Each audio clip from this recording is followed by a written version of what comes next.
Um, he will be he will be speaking with you today and also taking questions as well.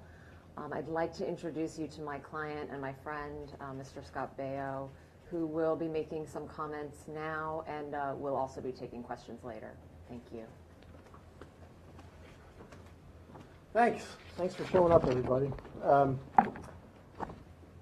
Somebody I worked with a long time ago named Nicole Eggert started a campaign to harm not just me, but my entire family, my friends, and anyone who opposes her.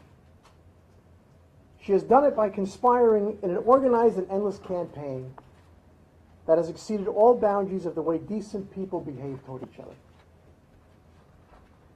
She calls me a rapist and a child molester almost daily to every and any audience she can find. And for months, we have proven her story to be 100% false by showing one inconsistency after another. But it has not been enough to stop her.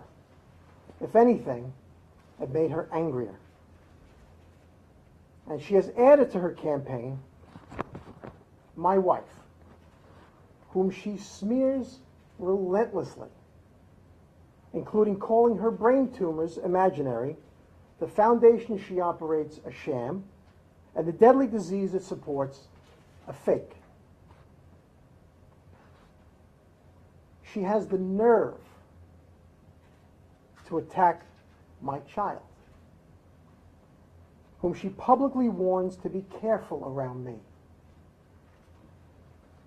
And I'm at a loss for words to describe the unrelenting pain this has caused me and my family. She harasses my spokesperson and good friend Brian Glicklick, whom she insults and attempts to intimidate both professionally and personally, and even my supporters. Anyone who looks at her behavior with a little care can see that it is not the product of a real complaint, but a person who has fixated on me and my family to harm us. Nicole Eggert started this harassment campaign months before she filed a false police report in an attempt to shame me before any evidence was examined. She has failed. And today we are sending out a message about her that I very much hope everyone hears. Now, to end any doubt about her false claims, I am announcing today that I have taken 5 separate polygraph tests given by 2 highly renowned examiners. Brian will give you the details in a minute.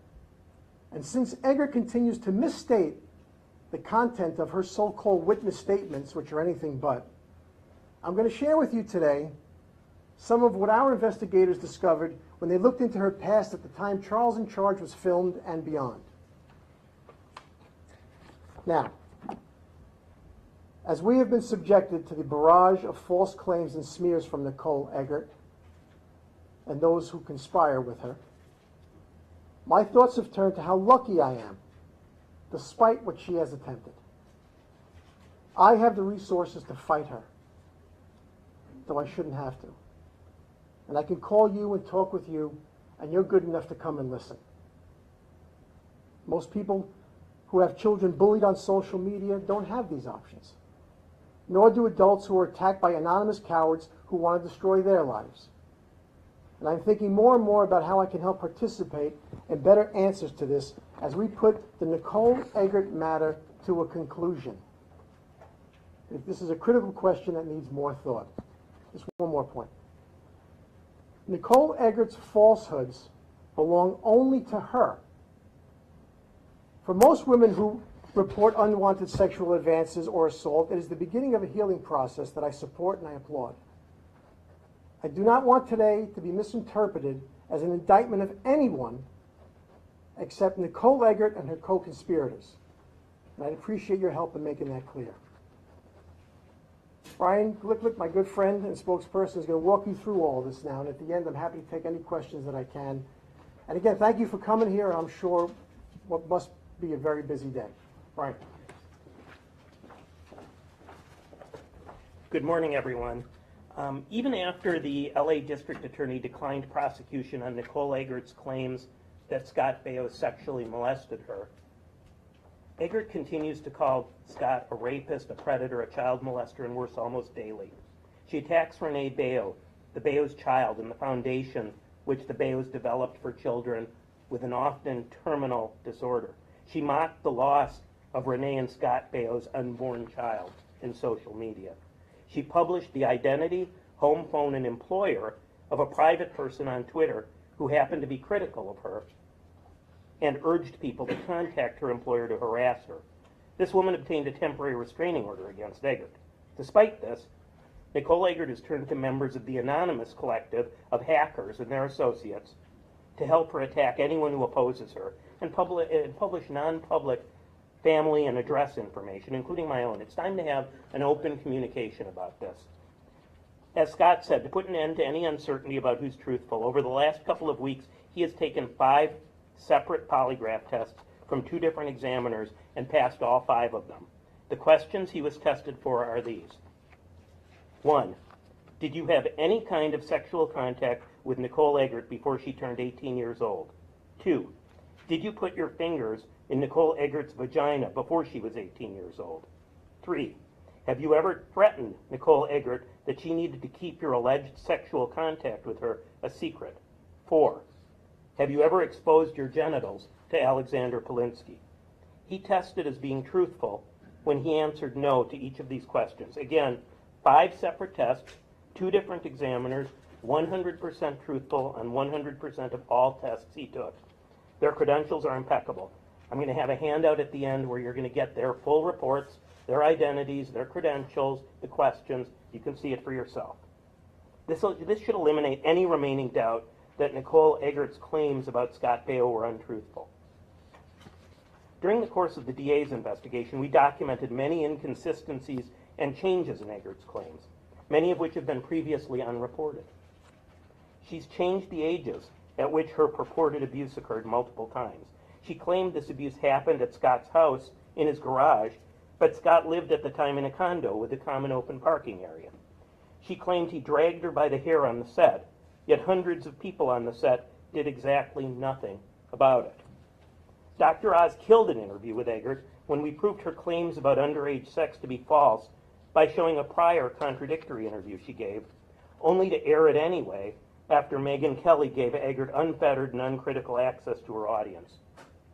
Even then, she had an exchange described as a shouting match by media during a second Oz interview when they brought forth a witness who contradicted her story. They never aired that exculpatory material. Over the course of the DA's investigation, many witnesses to Nicole Eggert's behavior contacted and gave us statements which were provided to LAPD. They paint a very different picture of Nicole Eggert than she would ask you to believe. A woman who was best friends with Eggert during the filming of Charles in Charge told us that Eggert was obsessed with Scott, who was then one of Hollywood's best-known bachelors, and Eggert and her friends frequently went looking for Scott all over Hollywood, unbeknownst to him. This friend, who named specific times and locations, described their behavior, and I'm quoting here, as borderline stalking. Another witness who knew Eggert during those years heard her talk often about Baio and her interest in him. In fact, when that other woman, who was then 16, professed to 17-year-old Eggert her romantic interest in Baio, Eggert said, and I'm quoting her statement, "Well, if he wouldn't hook up with me, he sure wouldn't hook up with you. There's no way he's going to hook up with a 16-year-old, and you wouldn't get in anyway because he always has a girlfriend around." I'd remind you that this was several years after Eggert claimed Baio began illicitly molesting her. We have many other statements that support the same information. Since Nicole Eggert has already harassed even private fans of Scott who criticize her, we're withholding their identities for their protection. All of their statements are in the hands of police, were part of their investigation, and were re-interviewed. As a reminder, Nicole Eggert made a similar claim about a decade ago when she had DJ Lethal arrested in Los Angeles for a physical assault she purported to have occurred on a trip to Mexico, and for which he was tried and found not guilty. We have a witness who was friends with Eggert at the time who said that Eggert told her that her original intention in bringing charges was to secure payment from DJ Lethal in exchange for her dropping the charges, but that he wouldn't pay, and that's why it went to trial. The judge said at the time of finding DJ Lethal innocent that Eggert's stories changed so much and so often as to render her not credible. Skipping forward to last fall, in the wake of Ronan Farrow's and other major news stories about the first Me Too claims, one of our witnesses reports that Nicole Eggert approached multiple former cast members and told them that she was going to, and I'm quoting, get Scott Baio. She implored them to support her story regardless of their own recollections. Only Alexander Polinsky did so among the major cast, and his claim was debunked by both a witness statement that you'll see in a handout we're going to have, and by the polygraph. Josie Davis then refuted Eggert's publication in social media of fake text messages that Eggert claimed were from Davis, and Josie made a public statement in support of Scott, demanding that Eggert stop making this false claim about her. The handout that I have for you today, which you'll get in a few minutes, is lengthy, just like this press conference, and I apologize. But it's a narrative detailing all of Eggert's story changes and inconsistencies since she first made her false claim, as well as more information on witness statements we supplied to LAPD and the DA. Please look it over. It's a very comprehensive narrative of an important story that just falls apart over and over. Aside from asking your help in making sure that this story is fully and fairly reported, we have a couple of other purposes in speaking today. First, we want to emphasize, as Scott did, that Eggert's actions should not be interpreted as influencing the credibility of anyone's claim except hers. Most victims of assault suffer profoundly emotionally for years or decades with their secret pain, and we should do everything we can to help them tell their stories and find the assistance they need. The Baios are parents of a daughter, and like every parent, they want her to grow up in a world safe from unwanted sexual behavior, abuse, or assault. Beyond that, there are serious gaps in legal resources for private citizens targeted by online stalking and harassment. Scott has the advantage of being able to call a press conference while most people can't. Even with that, criminal law is behind the times in finding solutions to this. Nicole Eggert invested herself in harming the reputation of the Baios and those who've helped him, and despite a current open-ended police investigation into her conduct, law enforcement is limited in their resources to help. Civil litigation doesn't work in many of these cases because it takes years, is wildly expensive, and many defendants, like Eggert, are effectively judgment-proof through their lack of assets. Translate this situation to a child being anonymously bullied at school, or an adult being stalked with anonymous and false allegations, and it's easy to see that we need new tools to better defend those targeted by dishonesty and malevolence online. Suicide is the second leading cause of death of teenagers, and it's often connected to social media harassment that's ineffectively managed. Scott's thoughts have turned to the need to better protect children repeatedly in recent weeks, and he's looking for ways to lend his voice on behalf of those who can't defend themselves. To wrap up, despite 5 polygraphs showing Scott Baio's truthfulness, despite a long list of inconsistencies in Nicole Eggert's stories, despite multiple witness statements that undermine her story over and over again, Nicole Eggert won't stop. Last night, after learning of this event, she started claiming that she was going to release what she alternately called police files and a police report. We have our doubts.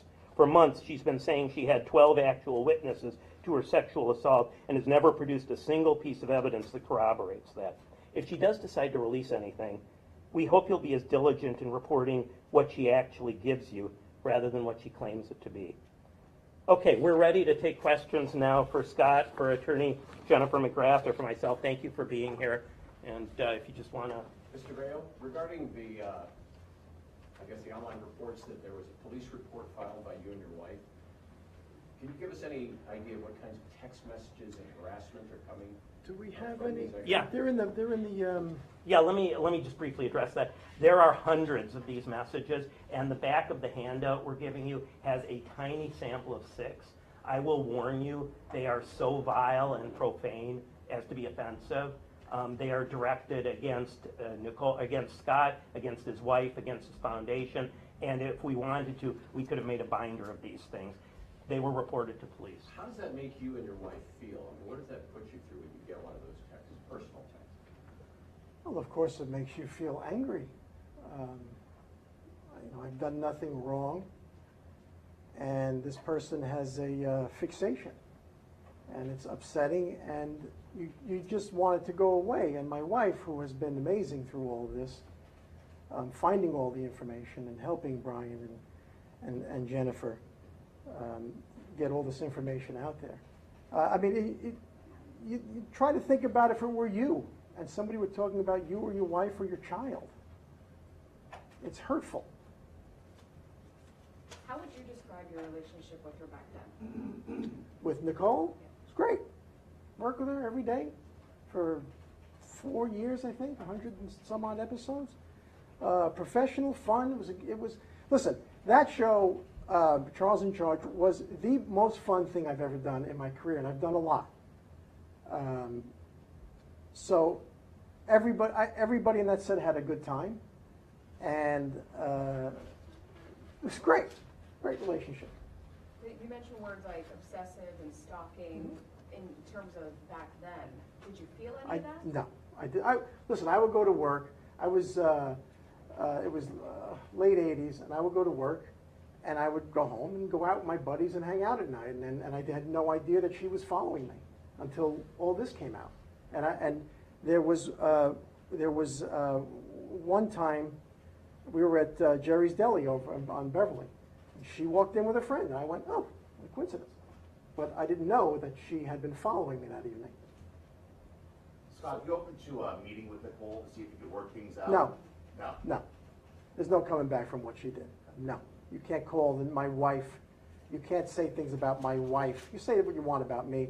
You can't come after my wife and my kid. You can't do that. So what now? What's next?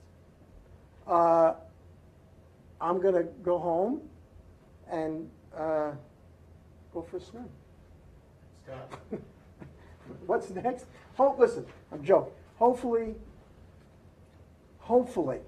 with all this information that we have, the fact that the police never talked to me, I'm assuming because of the mountain of evidence that we gave them, with this polygraph now, and my good representation with Jennifer McGrath and my good friend Brian Glicklick, that it's over. There's what else can she say? Polygraph evidence, got caught 50 different ways, not telling the truth, unless she wants to fabricate something else that I didn't do. You mentioned that part of the reason you're not pursuing litigation is because of the lack of assets, but other celebrities have done this in the past and successfully to make a point. Right. Why not go after her for liability? Because I made my point. I might go after her though, because she's defamed me more Yeah. than my husband. My wife You might. can't write that My down. wife might go after her because she's actually been very, very, very bad with my wife. But listen, I can say Did- that, Jennifer, to my lawyer. there's no point. I want to enjoy my life. I want to live my life with my wife and my kid and my brother and sister. My brother's going to have a baby soon. I want to just enjoy my life. I don't want to be 2 or 3 years in a courtroom giving this person exactly what she wants. More notoriety, more exposure, more talk show BS. I'm going to be 58 years old this September. I have a wonderful life, and I want to live it. Let's go in the back. Scott, you've gone to police, you filed a report. Talk briefly about the harassment you say you've received in the form of text messages, and then the fact that you took 5 polygraph tests and passed them all. So through all of that, what message do you hope this sends to her, and why go to the police? Why me go to the police? Because there's no other recourse for me. There's nothing legal for me to do. There's nothing protecting somebody that's falsely accused. Nothing. Somebody can accuse you. Somebody can make something up, and it's okay, and goodbye. And the person that does the accusing is all sympathetic, and the person that is being accused is the devil. And that's how it goes. So that shouldn't be allowed. So with Jim, you got to see her. Jim, is it you? Yeah, okay, yeah, sorry. You got to see what she wrote in the packet. I don't want to say what she wrote here. It's horrible. So I went to the police because I want this to end. It's over. Evidence this high, 5 polygraphs. It's over. Take a look at the last 6 pages. Why do you think she's done all this to you?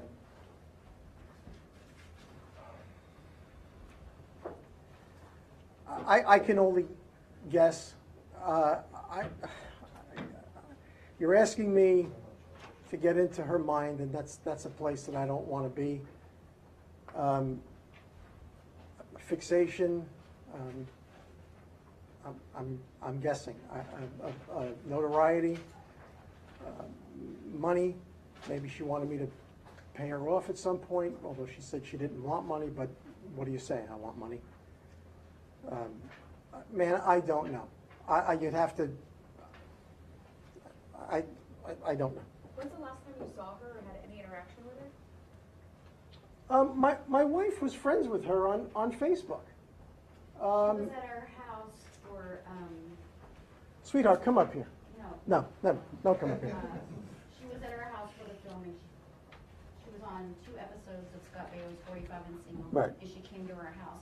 And we found her in our master bedroom bathroom, trying to take her clothes off and drunk with another woman, a friend that was with her. And everyone else, the camera crew guys, everyone had left. So we're like, just get out. We don't know why you're here. Leave. And someone drove her home. I don't know. But it was just weird. Every time I've seen her, she's been, for me, I think she's been under the influence, whether if it's alcohol or something else. But she's just Yeah. not So right. she's been friendly with her, and I've seen her. Renee said she was on my show, at our house, in our home, and hung out with her. I see her at a function, maybe some thing or other, and hey, how you doing? What's up? How are your kids? My wife sent her children some clothing from a famous designer that was sending our daughter something, and I think her daughter's a little bit younger than It ours. was 2011. 2011. So hey, there you go. 2011. With all this evidence, is LAPD going to issue any sort of restraining order? Are you seeking one? Yes. We're seeking a restraining order. We'll see how that actually plays out. As you guys know, the standards for a restraining order are complicated and difficult to intuit. So they're conducting an investigation. I imagine at some point they'll talk to her, and we'll see where it goes from there. That it? Any other questions?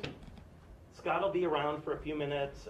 For those of you on one-on-one, I'm going to take him to another room, and then we'll kind of come back and get folks one at a time. Thank you very much. Thank you very much. Please, the packet you've got has a ton of material in it, but it's really important stuff. There's a document in here that's called the Scott Baio Narrative. I apologize, it's long. It's full of information we haven't discussed today, and you'll really want to take a look at it because it's corroborative to everything we said and extends it. Thank you all. Thank you. Thank you, guys.